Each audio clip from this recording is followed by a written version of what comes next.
Depuis le 6 novembre, la Zwift Academy 2023 a été lancée et ce programme d'entraînement a été conçu pour repérer les futures pépites, mais également pour vous faire progresser. Mais nous, ce qui nous intéresse aujourd'hui, c'est est-ce que Max peut aller chez les pros. Donc Max, tu vas faire tout le Zwift Academy 2023 et puis on va voir, tu vas tenter ta chance. Allez, c'est parti. C'est parti.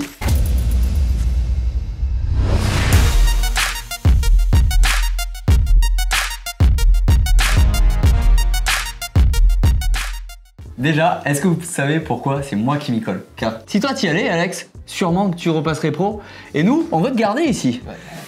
Et en plus, ils ont changé les règles, t'as pas le droit d'y aller cette année. Ouais, parce que t'as été pro. Malheureusement. Et ouais, c'est fini, hein, les anciens coureurs qui essayent de revenir sur le haut du tableau. Bon, déjà, il aurait fallu que j'aie l'envie d'y aller, enfin d'y retourner. Mais ouais, c'est un petit peu dommage. Ouais, j'aurais bien voulu le faire juste pour le challenge, ça aurait été marrant. Ouais. Mais après, voilà, je préfère laisser la place à ceux qui veulent vraiment aller chez les pros et pas prendre la place de quelqu'un d'autre. Mais après, toi, va falloir y aller, hein, parce que vu ton âge, c'est pas trop tôt, mais c'est quand même bien tard. Hein. Ouais, mais de mon côté, j'ai jamais été aussi en forme que maintenant. J'ai jamais été aussi entraîné que maintenant. C'est vrai qu'on a le vainqueur du Biking My Maroc avec nous. Donc voilà, hein, franchement. S'il y a bien un moment où il faut que j'essaye les sélections pour devenir pro, c'est maintenant. C'est maintenant. Hein. Donc du coup, pour résumer, la Zwift Academy 2023, donc il y aura 6 séances d'entraînement en version longue et en version courte, ils sont disponibles en long et en court, et 2 compétitions. Donc il y a plusieurs dates, hein, il n'y a pas... voilà, concrètement, il y a plusieurs dates, c'est pas une seule course, oui, c'est pas une seule course, c'est une seule date. Tout est libre, vous pouvez faire entre le 6 novembre et le 17 décembre, vous pouvez faire tous les entraînements, le nombre de fois que vous voulez et quand vous voulez. Et après, du coup, c'est... les 2 compétitions, c'est à partir du 20 novembre que ça démarre et jusqu'au 17 décembre. Et vous pouvez les faire aussi le nombre de fois que vous voulez. Il suffit d'aller sur l'application Zwift Compagnon, vous inscrire à la Zwift Academy et ensuite sélectionner votre créneau pour faire soit un entraînement en groupe, soit la compétition. En sachant que, je rebondis sur les entraînements, ils sont tous adaptés à votre niveau car ils sont faits en fonction de votre FTP. Donc ne mettez pas une FTP trop élevée ou une FTP trop faible car vous allez avoir des moins bonnes données de puissance et du coup voilà, vous n'entrerez peut-être même pas dans les critères de sélection si vous n'arrivez pas à tenir toute la séance ou si justement la séance est trop facile. Mais du coup si c'est trop facile, voilà, c'est en fonction des watts kilos. Donc voilà, ils vont probablement prendre les meilleurs coureurs qui ont les meilleurs watts kilos et c'est tout à fait logique et c'est comme ça que ça se passe de toute façon. J'ai regardé. Donc je rajoute un truc par rapport au poids, il ne faudra pas tricher sur son poids, c'est très important. Parce que bon, si vous vous retrouvez au test sélectif avec que des mecs qui n'ont pas triché et qui ont une FTP de dingue, ouais. Ça va peut-être mal le faire. Sachant qu'ils conseillent 3 choses chez Zwift. La première, faire un test FTP la semaine juste avant, comme ça vous partez vraiment sur des bonnes bases. De mettre à jour votre poids régulièrement si vous voulez vraiment prétendre à devenir pro. Et la troisième chose, de faire chaque exercice comme si c'était un test FTP, c'est-à-dire à 200% de vos capacités. Et logique, pour prendre les meilleures valeurs. Du coup, pour en revenir aux séances, donc on aura les 6 séances qu'on va vous donner ici. Donc la première séance sera une séance d'explosivité, ensuite la deuxième séance ce sera contre la fatigue. Voilà, on a pris vraiment les titres, hein, donc je sais pas qu'est-ce qu'ils appellent contre la fatigue. Troisième séance, donc ce sera victoire au finish.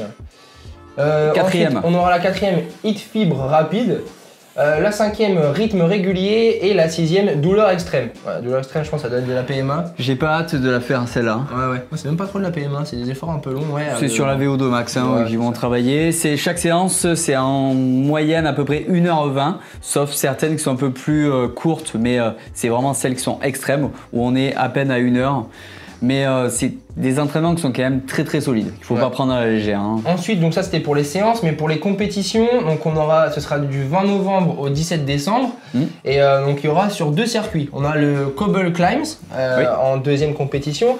Donc ce sera 3 tours pour les catégories A avec 2 bosses à 10% et en catégorie D c'est 9,5.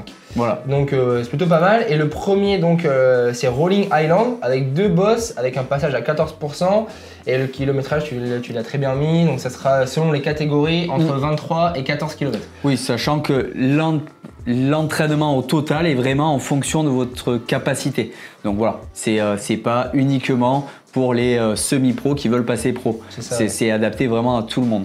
Donc du coup, après les séances d'entraînement, voilà, ils vont prendre vos datas, et ils vont aussi prendre les données des courses, et grâce à ça, ils vont établir du coup une base. Ils vont prendre 5 coureurs hommes et 5 coureuses femmes. Et voilà. Et puis après, voilà, ils feront des tests un peu plus poussés. Je pense qu'il y aura peut-être sûrement une convocation ou autre pour aller directement dans les labos de tests. Mais en vrai, c'est cool parce que du coup, le vainqueur ou la vainqueur vont pouvoir du coup décrocher un contrat professionnel au sein de l'équipe chez les filles Canyon SRAM et chez les garçons de Kuning Alpecin. Donc surtout que développement Alpecin. Ouais, des bons, mais quand on voit exemple un Jay Vine qui est sorti justement de l'académie Zwift et qui aujourd'hui est chez UAE, mais qui a gagné quand même des belles étapes lorsqu'il était chez Alpecin sur la Vuelta. Donc franchement c'est quand même cool. Après voilà, il y a des conditions quand même pour décrocher le contrat. Il faut avoir un minimum 18 ans révolus au 1er janvier 2024. Il faut terminer la Zwift Academy 2023 avec, comme tu l'as dit, avec succès. Donc faire vraiment tous les entraînements et les deux courses. Il faut les faire en version longue aussi. Bien sûr. Donc ça rajoute une difficulté. Ensuite, il faut bien rentrer son poids et sa taille. C'est des données qui sont très très importantes justement pour calculer les watts kilos. Bien sûr. Utiliser un capteur cardio, ça c'est obligatoire. Un cardio, voilà, évidemment, parce que si vous remplissez le mauvais poids et que vous êtes à 500 watts, mais qu'au final, alors c'est super impressionnant d'avoir 500 watts, mais parce que vous avez mis que vous pesiez 50 kg alors vous en faites 80. Mais voilà, si vous êtes à 130 pulses, ça va vite se voir. Et ensuite, utiliser du coup un entraîneur connecté. Fiable. Avec un capteur de puissance fiable. Donc là ils ont dit entre plus ou moins 2,5% d'écart, ce qui est quand même très très fiable, en sachant que celui qu'on a au bureau, par exemple les Wahoo, sont exactement à 1% il me semble. Donc c'est des très très bons entraîneurs. Mais, puis de toute façon, au niveau des analyses, chez Zwift, ils vont travailler aussi en collaboration avec les deux équipes. Ils sont très précis. Ils verront directement les courbes, vos qualités, vos faiblesses. Et chaque année, c'est plus de 100 000 personnes qui participent à la Zwift Academy. Donc clairement, ils connaissent un peu les trucs qu'on peut utiliser. Ouais, donc de ce côté-là, c'est très très fiable. Mais ensuite, du coup, ça c'était pour les conditions à remplir. Mais il y a d'autres critères pour les personnes qui ne pourront pas justement être sélectionnées. Déjà, donc tous les cyclistes qui ont déjà remporté la Zwift Academy une fois. Ça, c'est pas mon cas. Ça, c'est logique. Les athlètes ayant fait l'objet d'une violation du règlement antidopage. Logique.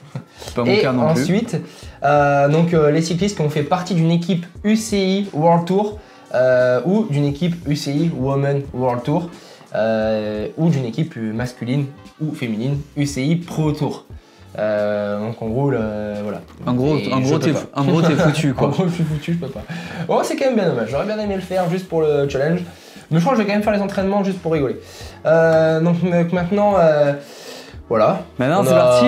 C'était tout pour le blabla. Ça fait déjà un bon bout de temps qu'on vous en parle. Du coup, maintenant, tu vas aller faire. Je vais aller faire le premier. Tu vas aller faire le premier. Le premier exercice, j'ai fait un test FTP il y a 6 mois. Voilà. Je pense qu'il est à peu près fiable. Ouais, j'espère qu'il est fiable pour toi. En tout cas, j'espère que tu auras ta chance. C'est parti. Allez, c'est parti. Let's go. Donc voilà, c'est parti pour le premier entraînement de la Zwift Academy. Donc ce qui est bien, c'est que déjà premièrement, dès qu'on arrive sur l'entraînement, il y a énormément de choses à lire de la part des deux coachs, Stéphane et Dan, qui expliquent vraiment comment tout va fonctionner. Par contre, au niveau de l'exercice, c'est 18 points à sélectionner, à valider. Pour l'exercice, et il me semble que ça va être plutôt solide. Au bout de 2 minutes, je suis déjà à 200 watts, sachant que ma FTP, pour vous donner une idée de comparaison, est à 290 watts. Il me semble que j'avais un peu triché. Et dès la 2e minute, je dois rouler à 200 watts. Donc au niveau de l'échauffement, c'est déjà assez intense. Ensuite, au bout d'un quart d'heure, il va y avoir 3 fois 20 secondes avec 2 minutes de repos à 365 watts. Et ensuite, on va rentrer dans des séances 30 secondes allure libre, c'est-à-dire à fond. Et ils vont bien le dire. 2e séance 30 secondes à fond. Ensuite, c'est récupération, un peu de rythme. Ensuite, 2 minutes à fond. 2 fois 2 minutes à fond, justement. Et on finira par un 20 minutes à 70% de ma FTP, soit à 245 watts. Donc 1h20 d'exercice. J'ai un peu peur que ça soit dur, hein. Donc allez, on y va.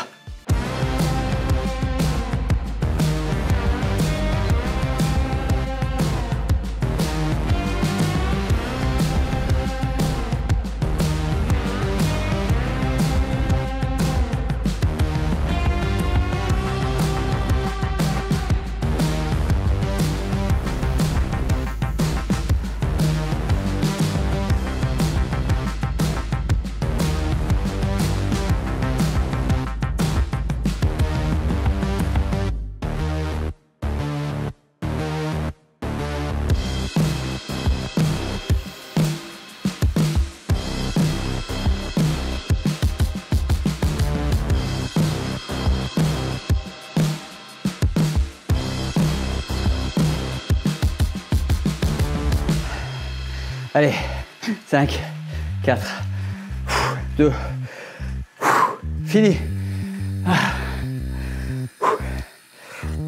Oh là là. Bon, j'étais pas prêt. Il conseille de faire un test FTP avant de démarrer le programme d'entraînement. Je l'ai pas fait, le mien il datait un peu. Je pense que je suis un peu fatigué en cette fin de saison. Il aurait fallu que je le fasse.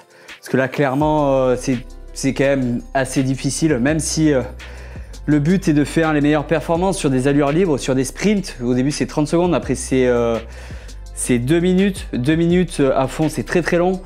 Et puis à la fin de l'exercice, vous allez voir, dites-moi ce que vous en pensez en commentaire, mais les 20 minutes à peu près à 6 sur 10 au niveau de votre effort, de votre FTP, c'est vraiment quelque chose qui travaille sur la fatigue. Moi, je m'attendais à des sprints de 30 secondes comme ils avaient marqué dans le titre, pas du tout.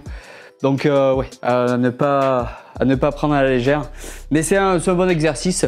Vous allez pouvoir suivre chaque semaine directement sur Zwift Compagnon ou sur Strava mes exercices, les exercices de la Zwift Academy que je vais faire. Et puis on va pouvoir en débriefer pendant le show avec Alex tous les lundis, parce que je vais étaler les entraînements sur les 6 semaines. J'aurais pu aussi en faire 2 par semaine, mais je pense que c'est plus sympa de partager avec vous, ainsi que les 2 compétitions. Donc voilà, bon courage à tous sur la Zwift Academy, et puis à très vite pour d'autres vidéos.